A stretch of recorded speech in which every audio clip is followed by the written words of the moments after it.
நம்மை ஒரு நாளும் கைவிடாத ஆண்டவராகிய இயேசு கிறிஸ்துவின் நாமத்தில் உங்கள் யாவருக்கும் என் அன்பின் வாழ்த்துக்கள். இந்த நாளின் தியானத்தின் தலைப்பு பழுத்த மனிதர், ஓல்ட் பட் நாட் கோல்ட். வாசிக்க வேண்டிய வேத பகுதி சங்கீதம் 71 முதல் 14 வசனங்கள். உமது நீதி நிமித்தம் கர்த்தாவே உம்மை நம்பி இருக்கிறேன், நான் ஒருபோதும் வெட்கப்பட்டு போகாதபடி செய்யும். உமது நீதி நிமித்தம் என்னை விடுவித்து என்னை காத்தருளும். உமது செவியை எனக்கு சாய்த்து என்னை ரட்சியும். நான் எப்பொழுதும் வந்தடையத்தக்க கன்மலையாயிரும். என்னை ரட்சிப்பதற்கு கட்டளையிட்டீரே, நீரே என் கன்மலையும் என் கோட்டையுமாயிருக்கிறீர். என் தேவனே, துன்மார்க்கனுடைய கைக்கும் நியாயக்கேடும் கொடுமையுமுள்ளவனுடைய கைக்கும் என்னை தப்புவியும். கர்த்தராகிய ஆண்டவரே, நீரே என் நோக்கமும் என் சிறு வயது தொடங்கி என் நம்பிக்கையுமாயிருக்கிறீர். நான் கற்பத்தில் உற்பவித்தது முதல் உம்மால் ஆதரிக்கப்பட்டேன். என் தாயின் வயிற்றிலிருந்து என்னை எடுத்தவர் நீரே. உம்மையே நான் எப்பொழுதும் துதிப்பேன். அநேகருக்கு நான் ஒரு புதுமை போலானேன், நீரோ எனக்கு பலத்த அடைக்கலமாயிருக்கிறீர். என் வாய் உமது துதியினாலும் நாள்தோறும் உமது மகத்துவத்தினாலும் நிறைந்திருப்பதாக. முதிர்ந்த வயதில் என்னை தள்ளிவிடாமலும் என் பலம் ஒடுங்கும் போது என்னை கைவிடாமலும் இரும். என் சத்துருக்கள் எனக்கு விரோதமாய் பேசி என் ஆத்துமாவுக்கு காத்திருக்கிறவர்கள் ஏகமாய் ஆலோசனை பண்ணி, தேவன் அவனை கைவிட்டார், அவனை தொடர்ந்து பிடியுங்கள், அவனை விடுவிப்பார் யாரும் இல்லை என்கிறார்கள். தேவனே, எனக்கு தூரமாயிராதேயும். என் தேவனே, எனக்கு சகாயம் பண்ண தீவிரியும். என் ஆத்துமாவை விரோதிக்கிறவர்கள் வெட்கி அழியவும், எனக்கு பொல்லாப்பு தேடுகிறவர்கள் நிந்தையாலும் லெச்சையாலும் மூடப்படவும் கடவர்கள். நானோ எப்பொழுதும் நம்பிக்கை கொண்டிருந்து மென்மேலும் உம்மை துதிப்பேன். இன்றைய மனன வசனம் வாசித்த சங்கீதம் 71 வசனம் 17.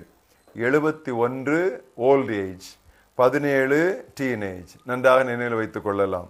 71 17. தேவனே, என் இளமை முதல் எனக்கு கற்பித்து வந்தீர். இனிவரும் நாட்களிலும் உமது வியத்தகு செயல்களை அறிவிப்பேன்.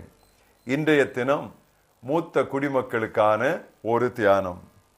தனது 85ஆம் வயதில் 40 ஆண்டுகளுக்கு முன் நடந்த ஒரு சம்பவத்தை குறிப்பிட்டு காலேப், மோசே என்னை அனுப்பிய நாளில் எனக்கு இருந்த அந்த பலம் இந்நாள் வரை எனக்கு இருக்கிறது. யுத்தத்திற்கு போக்கும் வரத்துமாய் இருக்கிறதற்கு அப்போது எனக்கு இருந்த பலம் இப்போதும் எனக்கு இருக்கிறது என்றான். தனது 85ஆம் நாள் பிறந்த நாள் அன்று இவ்விதம் அவன் அறிக்கை செய்தான். தனது பிறந்த நாள் பரிசாக அவன் மிருதுவான ஒரு கேக் அல்ல, சாஃப்ட் ஸ்பாஞ்சி கேக் அல்ல, கடினமான மலைப்பகுதியை கேட்டான். யோசுவா 14ஆம் அத்தியாயம் 12ஆம் வசனத்திலே இப்படி வாசிக்கிறோம். ஆகையால் கர்த்தர் அந்நாளிலே சொன்ன இந்த மலை நாட்டை எனக்கு தாரும். அங்கே ஏனோக்கியரும் அரணிப்பான பெரிய பட்டணங்களும் உண்டென்று நீர் அந்நாளிலே கேள்விப்பட்டீரே. கர்த்தர் என்னோடு இருப்பாரானால் கர்த்தர் சொன்னபடி அவர்களை துரத்தி விடுவேன் என்றான். எப்படி அவனுடைய ஆசை பாருங்கள். பாதக சிந்தையுள்ள பெரும்பான்மையினரை அவன் சேர மறுத்ததால் தான் அவன் இவ்விதமாக சாதக சிந்தையோடு பேச முடிந்தது. அளவுக்கு மீறி கவனமாயிருப்பது முதிர் வயதினரின் குணம். இளைஞரோ துணிந்து எதையும் செய்து பார்ப்பார்கள். விசுவாசத்திற்கு துணிச்சல் ஒரு தோழனாம். Risking is a companion of faith. நமது வாழ்நாளின் முதல் பாதியை மூத்த தலைமுறையினரை புரிந்து கொள்ள முயற்சிப்பதிலும், அடுத்த பாதியை இளம் தலைமுறையினரை புரிந்து கொள்ள முயற்சிப்பதிலும் செலவிடுகிறோம் என்றார் ஏர்ல் வில்சன் என்பவர். The first half we spend in trying to understand the older generation, and the second half of our life we try to understand the younger generation. துவக்க 1970ஆம் ஆண்டுகளிலே ஆசீர்வாத இளைஞர் இயக்கம் உருவெடுத்துக் கொண்டிருந்த போது முன்னோடி மிஷனரி பணிக்களங்களை நேரடியாக சென்று பார்த்து வர நமது மாணவர் குழுக்களை கோடை விடுமுறையின் போது காடு மலைகளுக்கு அனுப்பி வைத்தோம். தொழுநோய் மருத்துவ நிபுணரான டாக்டர் பால் பிராண்ட், அவரது தாயார் பிராண்ட் அம்மையார் மதர் பிராண்ட் அவர்கள் தனது கணவர் இறந்த பின்னரும் ஊழியம் செய்து கொண்டிருந்த கொல்லிமலைக்கு ஒரு குழு அனுப்பப்பட்டது. நடக்கக்கூட முடியாமல் ஆனால் உற்சாகம் குன்றாதிருந்த இந்த மூதாட்டியோடு நமது இளைஞர் செலவழித்த நேரம் அவர்களது வாழ்க்கையே புரட்சிகரமாக்கிற்று. அவர்களில் சிலர் முழு நேர மிஷனரிகளாகவே மாறிவிட்டனர்.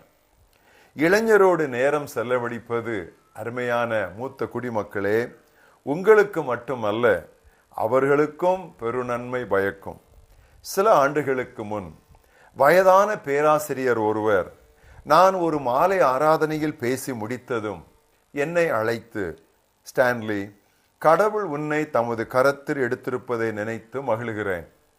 எளிய வாழ்க்கையும் உயர்ந்த சிந்தனையுமே உனது லட்சியமாய் இருக்கட்டும் என்றார். Simple living and high thinking, let that be your மாட்டோ. சரியான சமயத்தில் இந்த வார்த்தைகள் என்னிடம் சொல்லப்பட்டிராவிடில் ஒருவேளை இன்று பொருளாதார ரீதியிலேயே செயல்படும் பெருவாரியான ஊழியங்களோடு நானும் வாரிக்கொண்டு போகப்பட்டிருப்பேன். அதே விதமாக ஆபரேஷன் மொபிலைசேஷன் நிறுவனர் சகோதரன் ஜார்ஜ் வேர்வர் அவர்களோடு நான் செலவழித்த ஒரு மாலை பொழுதின் உரையாடல் சுய நியமன தலைமைக்கும் செல்ஃப் மேட் லீடர்ஸ், தெய்வீக நியமன தலைமைக்கும் காட் அப்பாயிண்டட் லீடர்ஷிப், இது இரண்டிற்கும் உள்ள வேறுபாட்டை நிதானிக்க எனக்கு மறக்க முடியாததொரு எச்சரிப்பாய் அமைந்தது. அப்படியே தீர்க்கதரிசி லெனார்ட் ரேவன்ஹில் அவர்களோடு அவரது எளிய இல்லத்தில் செலவழித்த மாலை பொழுது எழுப்புதலுக்கான எனது தாகத்தை வெகுவாய் கூட்டிவிட்டது. பழுத்த தேவ மனிதர் பலர் எனக்குள் இவ்விதம் பதித்து விட்டவை ஏராளம். ஐயா, அம்மா, அங்கிள், ஆண்டி, உங்கள் யாவருக்கும் இளைஞர் சார்பில் தோத்திரம். Sir, madam, uncle, aunty, salutes to you on behalf of the youngsters. தேவனே, என் இளமை முதல் எனக்கு கற்பித்து வந்தீர். இனிவரும் நாட்களிலும் உமது வியத்தகு செயல்களை அறிவிப்பேன். எங்கள் மகாபரிய தேவனே, சிறு வயது முதல் நரை வயது வரை, கருவறை முதல் கல்லறை வரை கர்த்தாவே எங்களை பொறுப்பெடுத்து நடத்தி வருகிற ஒரு நல்ல தேவன் உம்மை நாங்கள் துதிக்கிறோம்.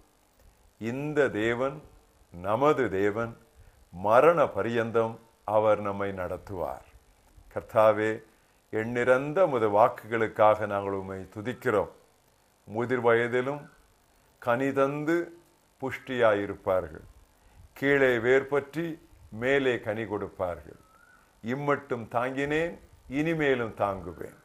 இம்மட்டும் ஏந்தினேன், இனிமேலும் ஏந்துவேன். இப்படி கர்த்தாவே எங்களை உற்சாகப்படுத்த வெறும் வார்த்தை அலங்காரத்திற்காக அல்ல, உண்மையாகவே எங்களுடைய வாழ்க்கையை பொறுப்பெடுக்கிற ஒரு தேவனாக கரம் கொடுத்து கரங்களை பிடித்து கொண்டு நீர் இவ்விதமாய் எங்களுக்கு தந்திருக்கிற நேரடியான தனிப்பட்ட வாக்குகளுக்காக நாங்கள் உமக்கு நன்றி சொல்லுகிறோம். கர்த்தாவே, வயதாகி விட்டது என்று சொல்லி சோர்வடைந்து விடாதபடி இன்று என்னை கேட்டுக்கொண்டிருக்கிற மூத்த குடிமக்கள் அத்தனை பேருடைய உடலிலும் அவர்களுடைய ஆவியிலும் அவர்களுடைய சரீரத்திலும் அவர்களுடைய எல்லா வாழ்க்கையின் பகுதிகளிலும் கர்த்தாவே உற்சாகமான ஆவி அவர்களை தாங்கும்படி செய்யும்.